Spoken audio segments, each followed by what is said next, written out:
Well, it's too cold in the garage today, I'll tell you guys. Just the frost has just started coming down now, and I have to say I've got a wee bit of a cold, so I'm just going to have to sit in here today, I think, in the house. And of course, if you're watching for the first time, this is what we call our Thursday sermons, and we're just building more and more sermons onto the channel as we go along. But for now, doing these sermons is a bit of a foundation, maybe, to those who may not necessarily believe, or you're a young Christian, a lot of the things I'm sharing just now are just, bread and butter stuff, stuff that you really, really need in your foundation as a person. One of the things I really hope to show during these sermons and stuff is, that God actually does want us to be happy. And he wants us to enjoy things and celebrate and all those sort of things. And sometimes, when you've got like the scriptures, for example, or maybe you've listened to a certain pastor, it can look like this kind of drab world, where, it's all sacrifice and hardship and struggles and stuff like that, and that's just not true, absolutely not true. So today I just want to share with you about that, about having a good time, living, really enjoying yourself as a person. And as always, I try to use my own life as an example, and obviously from that I encourage other people. I was a local church Christian pastor for years. I've taught this stuff over and over again, as it were. So today, just a quick sermon, guys, so I hope you enjoy. As always, please don't forget to like, subscribe and hit notifications to support us, that'd be awesome. And of course, we've got our Birnie Family YouTube channels filled with stuff, filled with videos, so really hope you enjoy that too. Yeah, so having a good time, you kind of, you do look at the scriptures, and it's very, very easily just to see it as this kind of just this sort of monotone, well, Jesus did this and Jesus did that, and that's so far from the truth. The letters and the scriptures that were inspired by God, like a passion, and joy and excitement, and sometimes that can be difficult to see. But when you know God, when you know the scriptures, that becomes alive. You see more of it, But we can't just see it in scriptures. We need to see it in our real lives, actually playing out, It's pointless just getting taught all this theory and never getting to live it. So real quick, I grew up on quite a tough street, and pretty much, right the way up until my 20s, all I had was drinking stories, We didn't have much. There was next to nothing to do, really. We did have campies, and we built wee campies out in the forest and went out on motorbike field bikes and stuff like that, but very, very little to do. And of course, drink was the thing, I live in Scotland, that was the culture. And it was a little before the big drugs came in about, like heroin or cocaine or stuff like that. So drink, and pretty much that's all I did. Grew up in the culture. To me, if you're going to have a good time, you had to have drink. You get drunk and have a good time. That was the way that it was. And I could never really imagine sort of having a absolutely great time, really enjoying myself, letting the old hair down. Well, there's not a lot without the drink, How do you do that without the drink? So into the teenage years, it was the clubbing, the partying, the local pubs during the week, and playing pool and darts, and that's just what it was for us, And I did very little else, actually. We didn't really quite have the money to do much more anyway. But when I came to God, things really changed. Now, alcohol is a whole different teaching. There's no such thing as total abstinence of alcohol. It's the scriptures don't show that at all. I'm a Christian pastor, so I do abstain. That's just the choice that I've made. That's what I do. But, it's another teaching for another day, that not having a drink is just nonsense, as a Christian. But that was what it was like, especially in the first year of being back with God. I wasn't drinking at all, and it was very strange, very, very strange. But, the thing was that the more you experience God, the more you learned, and the more you move forward with Him, that alcohol that you thought you absolutely needed to have a good time just suddenly starts to fade away.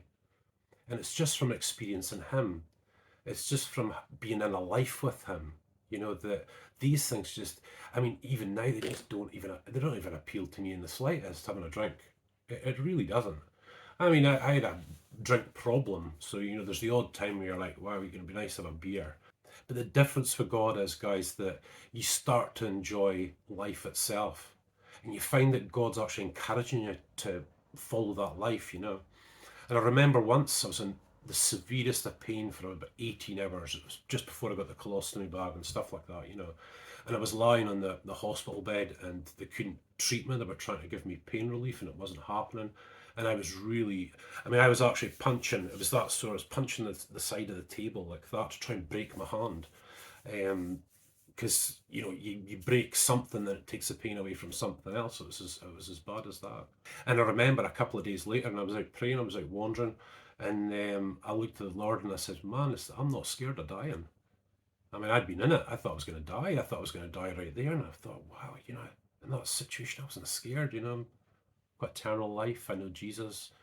You know, worst things come to the worst. You know, that's where I'm going to be. But God spoke to me, and He speaks to you in such a way. It's like a whisper. They call it the still small voice of God. You know, and He said to me, He says, "You're not scared to die. You're scared to live."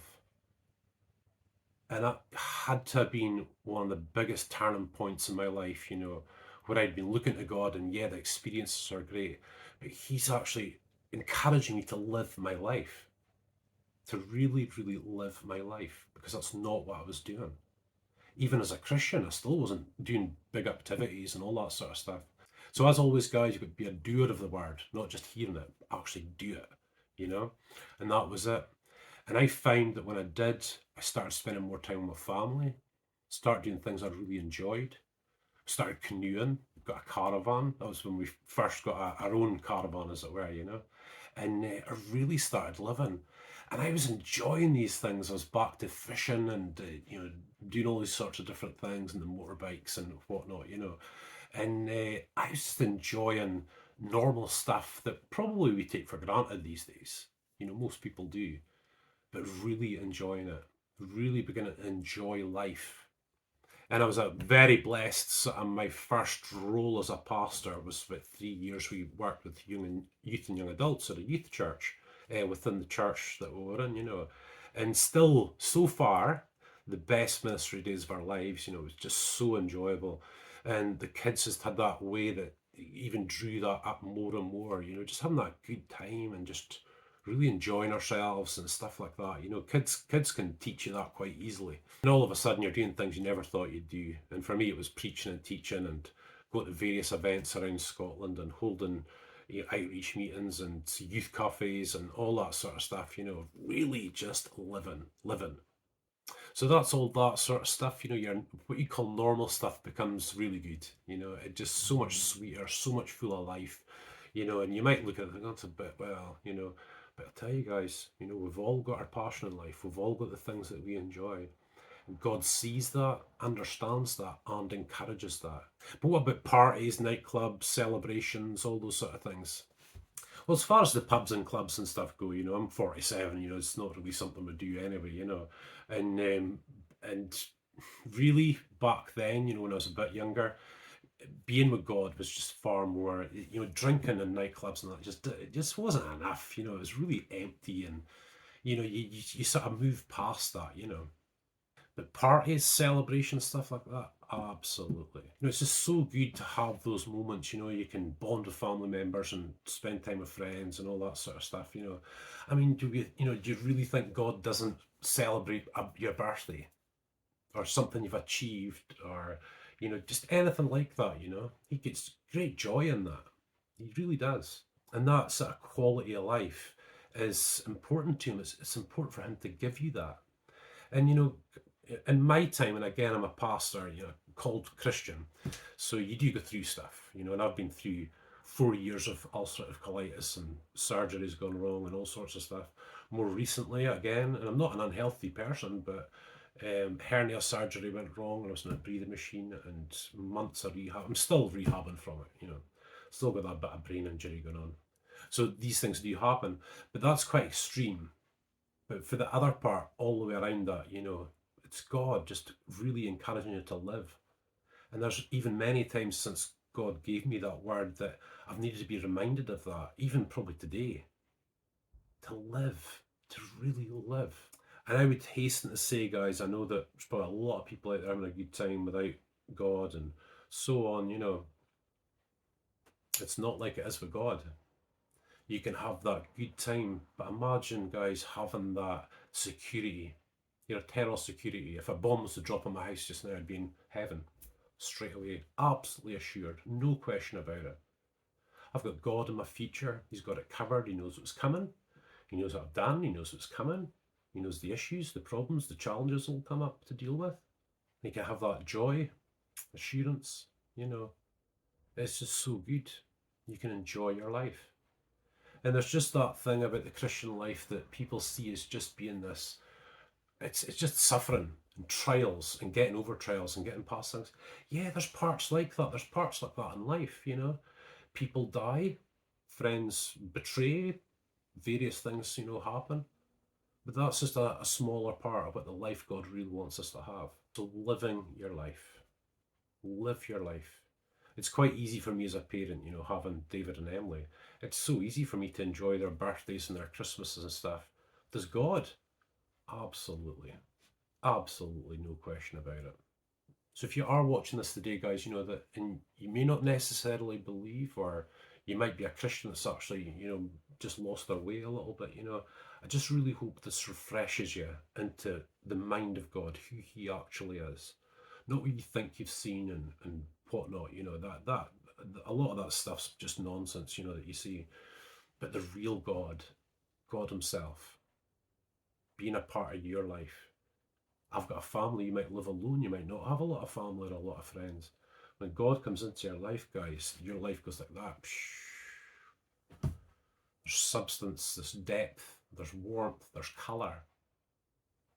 Everything changes. It's just absolutely amazing.